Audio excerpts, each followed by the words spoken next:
বলছে প্রাক্তন এমএলএ যে আমাদের এমআইসিকে বলেছে নিকাম্মা, বেকার। ও নিজেই বেকার, নিকাম্মা। কেন? একটা হসপিটাল আছে চাকলিয়াতে। এখন আমার কাছে দুজন আপনাদের মিডিয়া ভাই আসছিল, আমার অফিসে বক্তব্য নিল। এখন কোনো ইলেকশন নাই, কোনো লোকসভা ইলেকশনও নাই, কোনো পঞ্চায়েত ইলেকশনও নাই, কোনো বিধানসভা ইলেকশনও নাই। 24 অনেক দেরি আছে। তো কি বলছে এখন অপোজিশন, সামনে ইলেকশন আছে, সেই জন্য এরা এটা কলেজের জমি খুঁজে বেড়াচ্ছে। তো ভাই জমি যদি না খুঁজি তাহলে কলেজ হবে কি? জমি ওই নেতাগুলাকে বলেন, যারা বিরোধী নেতাগিরি করছে তাদেরকে একটু জ্ঞান বুদ্ধি হওয়ার দরকার। একটু বুদ্ধি জ্ঞান না নিলে বড় মুশকিল আছে। তো জমি যদি খুঁজে না বাইর করি তাহলে কলেজে হবে না। তো যদি আমরা ফায়ার স্টেশন জায়গা দিতাম না গতিতে, তাহলে ফায়ার স্টেশন হতো না। আইটিআই কলেজের যদি জায়গা দিতাম না পাঞ্জিপাড়াতে, আইটিআই কলেজ হতো না। যদি পাঞ্জিপাড়ায় কুড়িবস্তি মোড়ে হসপিটালের জায়গা দিতাম না তাহলে হসপিটালে হতো না। তো আমরা যখন জায়গা খুঁজতে যাচ্ছি, এখন অপোজিশন বলছে যে সামনে ইলেকশন আছে, সেই জন্য এরা কলেজ হবে না, খালি এরা লোককে বিভ্রান্তি করছে। তো কলেজের ওরাই বলছে, এবার কলেজ কোথায় গেল? বিরোধীরাই বলছে যে কলেজ কোথায় গেল। এখন কলেজের জমি আমরা খুঁজছি, তো ওদেরকে গায়ে লেগে গেছে। বাপরে, কলেজ হয়ে গেলে তো ইস্যু বন্ধ হয়ে যাবে গল্প করে।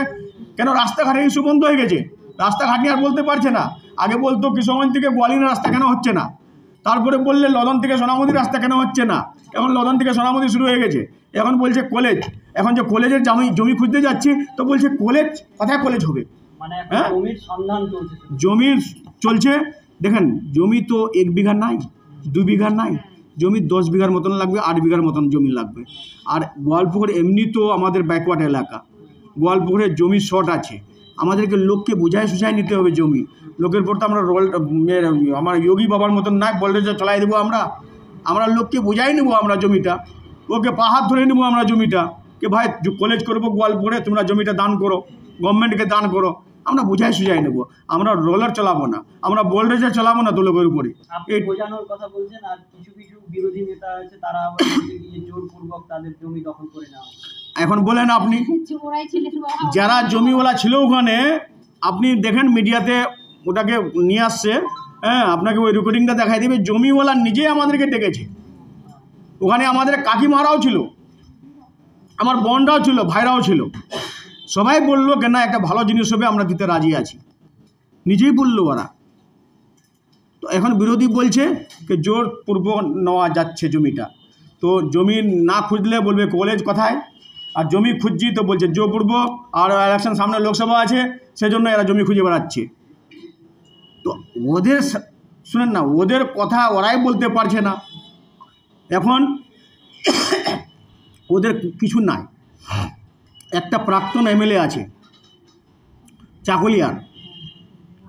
আচ্ছা, একটা কথা বলেন তো, আমরা এখানে 2011-তে এমএলএ হলাম গোয়ালপুকুরে। আমার বড় ভাই রব্বানী সাহেব 11 থেকে আজকে কয় বছর ভাই? 23, 12 বছর, 13 বছর। হ্যাঁ, 13 বছরে গোয়ালপুকুরের যে উন্নয়নটা আমরা করেছি, কোন জায়গায় রাস্তা করিনি, কোন অঞ্চলে আমরা রাস্তা করিনি, কোথায় আইটিআই কলেজ করিনি, কোথায় মডার্ন স্কুল করিনি, কোথায় আপনার ইংলিশ মিডিয়াম মাদ্রাসা করিনি, কোথায় ফায়ার স্টেশন করিনি, কোথায় কর্মতীর্থ করিনি, কোথায় হেলথ সেন্টার করিনি, কোথায় ব্লকের গেট করিনি, ব্লকের এনভায়রনমেন্ট চেঞ্জ করে দিয়েছি। ব্লকের যে ব্লকটা আমরা করে দিয়েছি, সেদিন আমাকে ডিএম সাহেব বলছে যে আমাদের ডিএম অফিসে এরকম নাই। তো এই গুলাম রব্বানী সাহেব মমতা দিদির হাত ধরে করেছে। আর যে বলছে প্রাক্তন এমএলএ যে আমাদের এমআইসিকে বলেছে নিকাম্মা, বেকার, ও নিজেই বেকার, নিকাম্মা। কেন? একটা হসপিটাল আছে চাকলিয়াতে, 12টা বেডের বা 26টা বেডের হসপিটাল আছে। ওই হসপিটালে 44 বছর ওর পরিবার শাসন করলো। কত বছর? 44 বছর। 1977 থেকে 2021 অবধি শাসন করলো কে? প্রাক্তন এমএলএর বাবা, প্রাক্তন এমএলএর চাচা। এমআইসি ছিল প্রাক্তন এমএলএর চাচা, আর প্রাক্তন এমএলএ ছিল। ওনাকে জিজ্ঞাসা করেন, ভাই একটা বোর্ড দেখাতে পারবে তোমার নামে এই কাজটা আমি করেছি? বা তোমার চাচা এমআইসি মিনিস্টার ছিল, এই বোর্ডটা দেখান তো কোথায় করেছে তোমার চাচা এমআইসি? দেখাতে পারবে না। 34 বছর 42-44 বছর শাসন করেছে, চাকুলিয়াকে জঙ্গল মহল বানায় রেখে দিয়েছিল। আজকে ওই জঙ্গল মহলটাকে সাফ পরিষ্কার করছে কে? আমাদের চাকুলিয়ার এমএলএ মিনহাজ সাহেব, যে টিএমসির হাত ধরে, মমতা ব্যানার্জির হাত ধরে এখন জঙ্গলটাকে পরিষ্কার করছে। আজকে ওখানে মডার্ন স্কুল করলো কে? আমাদের মিনহাজ সাহেব, মমতা দিদির হাত ধরে। আজকে hospital, Chakulia hospital rural hospital হতে যাচ্ছে, কে করছে? মিনহাজ, চাকুলিয়ার এমএলএ। হাসপাতাল আছে আগে আছে, কিন্তু বেড ফেড কিছু লাগেনি, আসছিল ইনকোয়ারিতে করে গেছে, ওটাতে বেড ফেড লাগবে। রুলার তো হয়ে গেছিলো, রুলার লদনও আছে, বেড লাগেনি। হ্যাঁ, 34 বছরে কিছু করতে পারেনি। মডেল স্কুলের স্ট্রাকচার তৈরি হয়েছে কিন্তু শুরু হয়নি। সব হবে, আমাদের এখানে স্ট্রাকচার তৈরি হয়ে গেছে, সব হ্যান্ড ওভার করবে আস্তে আস্তে। হ্যাঁ, যেটা 34 বছর 44 বছর হয়নি, 2 বছর 3 বছর হয়ে যাবে একটা। তো আমরা বলছি কি, দেখেন আমরা কাজ করতে এসেছি, আমরা লোক আমাদেরকে ভোট দিয়েছে, জনতা ভোট দিয়েছে, পাবলিক ভোট দিয়েছে কাজ করার জন্য, বাড়িতে ঘুমার জন্য নাই।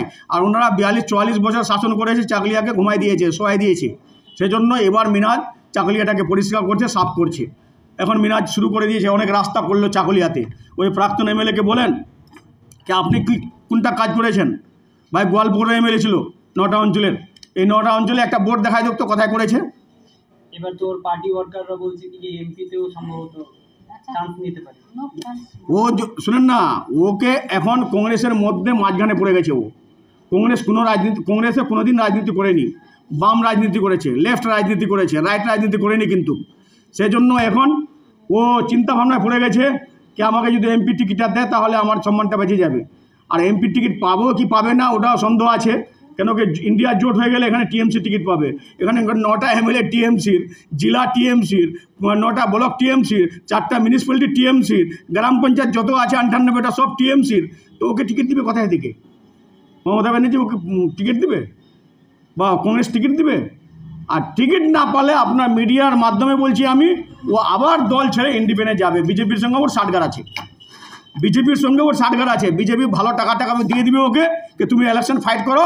আর একটা যেরকম বিজেপির ঘৃণা রাজনীতি করে বিজেপি, ওই রকম ও একটা ঘৃণা রাজনীতি করবে। তখন বিজেপি বলবে হিন্দুকে ভোট দাও, আর ভিক্টর বলবে মুসলমানকে ভোট দাও। ভিক্টর বলবে আমি মুসলমান, আমাকে ভোট দাও। ভাই, উত্তর দিনাজপুরের জনগণ বুঝে গেছে, উত্তর দিনাজপুরের জনগণ খুব চালাক। এই ভিক্টরের রাজনীতিতে বা ওই বিজেপির রাজনীতিতে পড়বে না গোয়ালপুরের লোক আর উত্তর দিনাজপুরের লোক। এরা হিন্দু মুসলমানের রাজনীতি করে, আর মমতা ব্যানার্জি হিন্দু মুসলমানের রাজনীতি করে না। মমতা ব্যানার্জি যেরকম দুর্গা পূজাতে ক্লাবে টাকা দিল, সেরকম ইমাম ওজনের ভাত্তা দিচ্ছে, সেরকম সিভিক ভলেন্টিয়ারের ভাত্তা দিচ্ছে। অনেক সব কমকে নিয়ে চলছে, সব কমিউনিটিকে নিয়ে চলছে মমতা ব্যানার্জি। কথা বললেন, হ্যাঁ, সিপিএম এর ওই তো বললাম সিপিএমের আমি কি বললাম, সিপিএম ফরওয়ার্ড ব্লক আরএসপি একটাই টিম না, আলাদা টিম তো নাই। তো সেই জন্য সিপিএমের কথা কি বলবো, আর সিপিএম তো নাই এখানে, সিপিএম তো নাই এখানে। হ্যাঁ, এই আপনার প্রাক্তন এমএলএ ফরওয়ার্ড ব্লক করেছিল, যখন ফরওয়ার্ড ব্লক থেকে লাত্তি মারে বাইর করে দিল, তখন টিএমসির হাত ধরতে গিয়েছিল, যখন টিএমসির লাত্তি মারে দিল তখন যা কংগ্রেসের হাত ধরলো। মান সম্মান তো এখন নাই। হ্যাঁ, এখন দেখছে যদি এমপি টিকিট না পায় তাহলে বিজেপির সঙ্গে শার্টকাট করি, যে ভালো টাকা নিয়ে হ্যাঁ মুসলমান হিন্দু রাজনীতি করি, যেন এখানকার ক্যান্ডিডেট এমপিটাকে হারা যায় টিএমসির।